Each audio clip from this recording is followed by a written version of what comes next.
नमस्कार. पुन्हा एकदा महाराष्ट्राच्या राजकारणात शरद पवार यांच्या नावाची चर्चा जोरदारपणे सुरू आहे. शरद पवार म्हणजे काळाच्या पलीकडचं व्यक्तिमत्व आहे. पवार ग्रेटच असतात आणि शरद पवारांना उगाच लोक तो जाणता राजा ही उपाधी देत नाहीत. म्हणजे एकीकडं छत्रपती शिवाजी महाराजांना जाणता राजा म्हणताना लोक कचरतात, कारण ती उपाधी रामदासांनी छत्रपती शिवाजी महाराजांना दिलेली आहे, म्हणून ती लावायची नाही अशी धारणा काही लोकांची असते. पण हीच उपाधी शरद पवारांना लावताना मात्र अभिमानानं लोकांची छाती भरून आलेली असते. शरद पवार काहीही करू शकणारं व्यक्तिमत्व. होत्याचं नव्हतं, नव्हत्याचं होतं, असणाऱ्याला नसणारं, नसणाऱ्याला असणारं, असं काहीही करू शकणारे शरद पवार. मी पुन्हा येईन, मी पुन्हा येईन या वाक्याला खोटं ठरवत तुम्हाला येऊच देणार नाही असं म्हणून सत्यात उतरविणारे शरद पवार. ज्यांनी मुख्यमंत्री पदाची स्वप्नच बघितली नव्हती त्या उद्धव ठाकरेंना उठवून मुख्यमंत्री पदावर बसवणारे शरद पवारच. ज्या वेळेला भाजप आपल्या मागे नाक घासत येईल असं वाटलं त्यावेळेला भाजपनी नाक मुरडत निघून जायला भाग पाडलं आणि उद्धव ठाकरेंची पूर्ण इज्जत काढली, तेही 2014 साली शरद पवार यांच्यामुळेच. तुम्हाला आठवतं ते देवेंद्र फडणवीसांचं माझा कट्ट्यावरचं, मी त्याला आता वट्टा म्हणतो कारण कुणी येऊ लागलंय म्हणून त्याला वट्टा म्हटलं पाहिजे, त्यावेळेला माझ्या कट्ट्यावरचं ते वाक्य, नाही नाही नाही, आपद्धर्म म्हणून नाही, शाश्वत धर्म म्हणून नाही, कसंही नाही, आम्ही राष्ट्रवादी सोबत जाणार नाही. आणि पुढच्या काही दिवसातच देवेंद्र फडणवीस राष्ट्रवादीच्या बहिस्त पाठिंब्यानं राज्याच्या मुख्यमंत्री पदावर स्थिरावले. शरद पवार हे करू शकतात. म्हणूनच शरद पवार इतिहासाची पानं सुद्धा बदलू शकतात. अहो, मी तुम्हाला जे सांगणार आहे ना ती घटना तशीच आहे. शरद पवार कशापेक्षाही मोठे असू शकतात. शरद पवार सूर्यापेक्षाही मोठे असू शकतात. शरद पवार चंद्रापेक्षाही शीतळ असू शकतात. शरद पवार हरणापेक्षाही चपळ असू शकतात. शरद पवार सागरापेक्षाही अथांग असू शकतात. नाहीतरी आमच्या संजय राऊतांनी म्हटलंय ना की किती जन्म घ्यावे लागतील शरद पवार समजायला, 100 जन्म. तशी सागराची खोली एक वेळेला काहीतरी टाकून मोजता येईल, पण शरद पवारांच्या मनाची खोली मात्र समजता येणं कठीण आहे. म्हणून शरद पवार कोणत्याही महापुरुषापेक्षा मोठे असल्याचं चित्र नेहमीच निर्माण केलं जातं. आता जरा रोहित पवारांनी त्यांच्यावर माफी मागून टाकलेलं एक चित्र मी तुम्हाला दाखवतोय.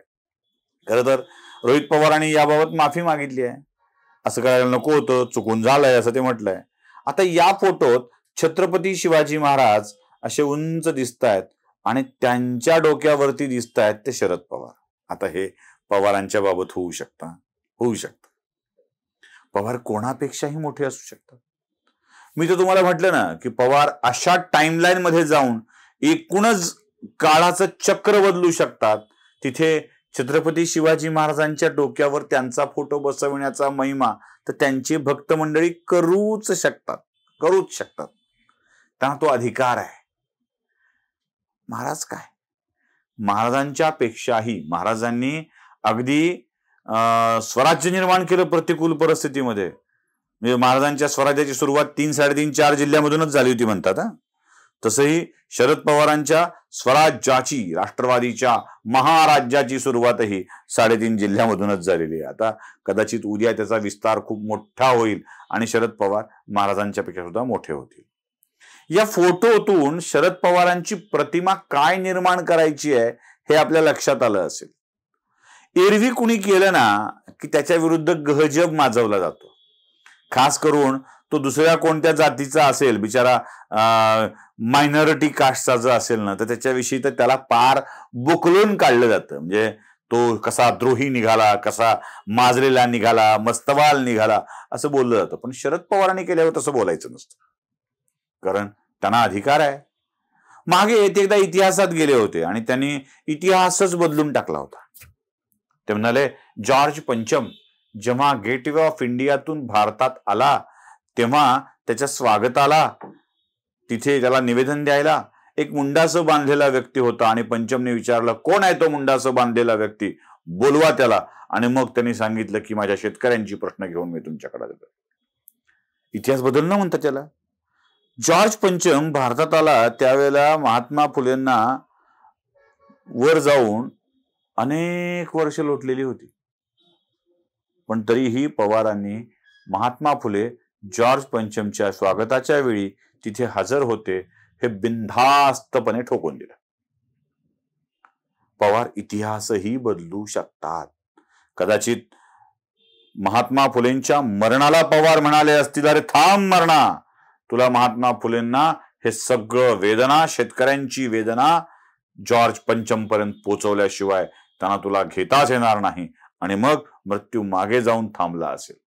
किंवा जॉर्ज पंचमलाच ते म्हणाले असतील मागच्या काळात जाऊन की जॉर्ज पंचम, तुला आमच्या महात्मा फुलेंच्याकडून ऐकावंच लागेल आणि तुला परत यावं लागेल, लवकर यावं लागेल. आणि कदाचित तो भूतकाळातला जॉर्ज पंचम महात्मा फुलेंच्या भेटीसाठी लवकर आला असेल. कुछ भी कर सकते हैं भाई पवार, कुछ भी कर सकते हैं. आणि ते त्यांनी करून घेतलेलं आहे. ते मागं नाही का, म्हणजे हे झालं महात्मा फुलेंची, मागे ते जामखेडमध्ये एका कार्यक्रमाला गेले होते, चौंडीच्या कार्यक्रमाला गेले होते, अहिल्यादेवी होळकरांच्या जन्मगावी माहेरी कार्यक्रमाला गेले होते. आणि ती त्यांनी घोषणा करून टाकली होती की अहिल्यादेवींचा जन्म त्या गावात झाला जे गाव रोहित पवारांच्या मतदारसंघात येतं. अरे अहिल्यादेवींचा जन्म त्या गावात झाला ज्या गावचा आमदार म्हणून आता किंवा त्याच गावात काम करतोय रोहित पवार, असं म्हणायला पाहिजे होतं. रोहित पवारांचं मोठेपण सांगायचं आणि अहिल्यादेवींची ओळख द्यायची, हे कर्तव्य सुद्धा पवारच करू शकतात. स्वतःचं काय, आपल्या पोराचं, नातवाचं मोठेपण सांगण्याचं कसब शरद पवारांच्या मध्येच आहे. आता मात्र पवारांनी इतिहासामध्ये खरोखर आपणच ग्रेट असल्याचं आपल्या नातवांच्या करवी सांगून दिलेलं आहे. म्हणजे आधी नातवाला त्या मतदारसंघात पाठवलं नाही, माफ करा, नातवाला त्या मतदारसंघात पाठवलं नाही, अहिल्यादेवींचा जन्म त्या मतदारसंघात केला ज्या मतदारसंघात रोहित पवार निवडून येतात. आणि आता शरद पवारांनी नातवांच्या करवी स्वतःचीच प्रतिमा इतकी मोठी करून घेतली की छत्रपती शिवाजी महाराजांच्या पेक्षा मोठे वाटतात. पण काय कुणास ठाऊक, नातवाला माफी मागावी लागली आणि सांगावं लागलं की नाही हो, हे चुकलंय माझ्याकडून, असं व्हायला नको होतं. तसा नातूही मोठा बेरकी आहे. माफी मागता मागता आमच्या घरात फूट पाडण्याचे प्रयत्न चालले असल्याचंही सांगितलं. आता कुणाची बिशाद आहे हो महाराष्ट्रात पवारांच्या घरात फूट पाडण्याची? बरं, ती ताकद ठेवायला सुद्धा एखादं घर असं शक्तिशाली हवं ना, तेही नाही उरलेलं. म्हणजे मोहितेंच्या घरात पवारांनी फूट पाडलेली, मुंडेंच्या घरात पवारांनी फूट पाडलेली, पंडितांच्या घरात पवारांनी फूट पाडलेली, अजून कुठे कुठे पवारांनीच फूट पाडलेली. त्यामुळं आता नवं राजकारण करून, म्हणजे नवा इतिहास लिहून, म्हणजे मला खरं तर नवा इतिहास हा शब्दच आश्चर्यकारक वाटतो, नवा इतिहास लिहून पवार पुन्हा एकदा राजकारणामध्ये स्वतःला इतिहास पुरुषांच्या पेक्षाही मोठं असल्याचं सिद्ध करू पाहतायत का, हाच प्रश्न माझ्या मनामध्ये पडतोय. तुमच्याही मनात पडत असेल तर कमेंट बॉक्समध्ये नक्की कळवा. लाईक करा, शेअर करा, सबस्क्राईब करा. धन्यवाद.